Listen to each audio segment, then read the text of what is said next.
make this salve, the first thing was, of course, to figure out what ingredients to put in the salve, and I'm going to introduce to you right now the herbs that I've finalized. These are the herbs I want in there.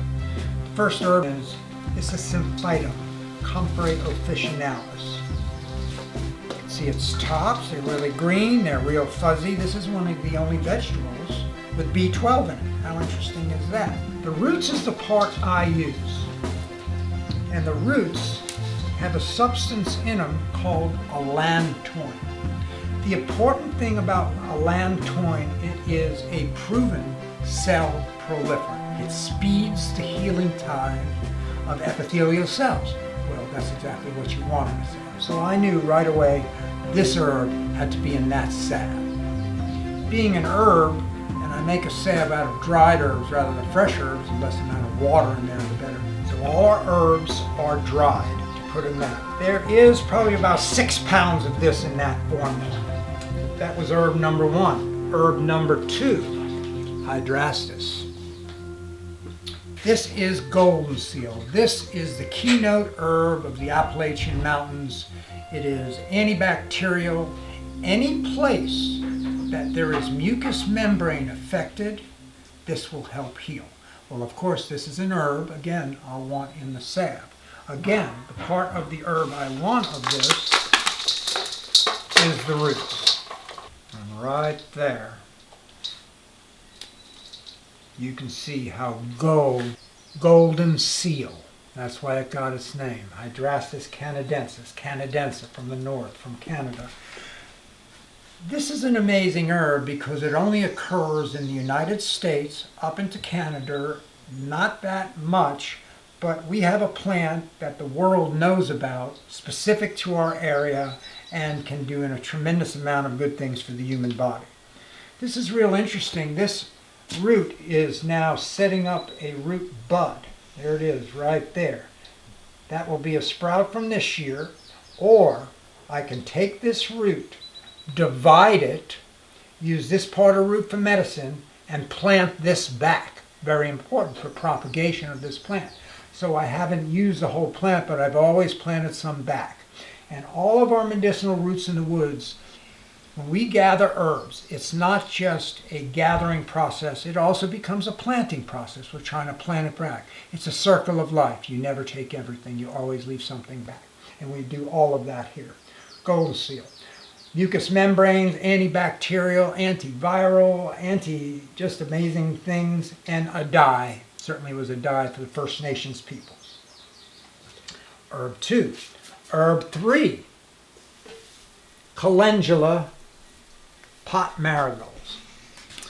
Calendula, as far as I know, has been used for thousands of years. Any place, even sensitive skin has been damaged. Baby skin, there are baby creams made out of calendula. Cradle cap clean, diaper rash. Calendula is specific to be used in skin conditions and does a great job. That's your calendula right there. This is dried Goldenseal, and you can see it's been chopped there. When you chop the root and make it into smaller particles, more of the particles are available to the hot oils which pull out the chemicals of it and put it in the salve. So you can see that that's the form, dried and chopped, it will be going into our kettle. Mixed in with this, we've got some Rumex crispus, we've got some yellow dock. Dock is one of the several docks around. We've got red dock, we've got burdock, but this is curly dock, or red or yellow dock. Curly dock because the leaves are thinner and have a curl to them. Yellow because when you cut it, it's also pretty yellow inside. This is an herb that has always been used for both digestion and skin healing. So that's why I picked these herbs. At one point I was using resins from pines in the salve, but that was gumming things up and wouldn't filter out real good. So I'm really just used the propolis. Propolis is a gum resin that's gathered by bees, taken back to the hive, and put in the hive for many reasons. It's known as a bee glue. There's a hole in the hive. Winter winds coming in, they can plug it up. How's it a medicine? Good question. This is a total disinfecting, antibacterial, antiviral, antifungal substance, propolis. And when the bees gather it, they gather it from unopened tree blooms. This one is Balm of Gilead. And as I hold it up to the light, and this is actually a little old, you can see that gleam. That's an oily looking sheen that is raw propolis made by nature that protects the unopened leaf bud till it can open. So I think I'm going to walk towards that kettle. Okay. We're walking to the kettle where Alana is now taking the temperature. There's a thermometer in there, and we're seeing if it's over 200 degrees.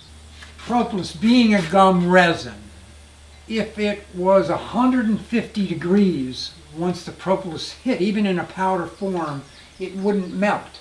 So it would start settling down, being pulled down by gravity, glomming onto all the other herbs, glomming onto the sides of the kettle, making a mess.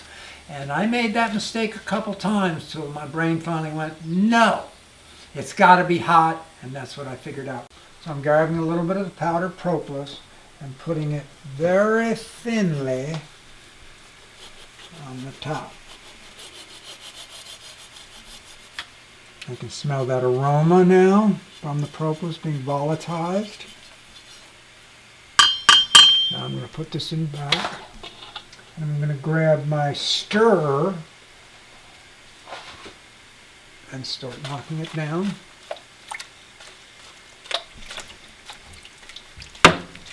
And I start incorporating it in. So now you can see some of the hardened roots coming up to the top. The yellow dock, the comfrey, and the golden seal right there in combination. The petals of the calendula. You can see because there's beeswax in all salve formulas, that what solidifies the oils is the beeswax as it cools. You can see that going on there right now. Beeswax itself is a medicinal product. Beeswax is made by the bees. Once in every worker bee's life, there's some cells that mature in their abdomen and they can pull pure wax right out of their bodies. Okay. We stirred it once, and now we're going to put some more in.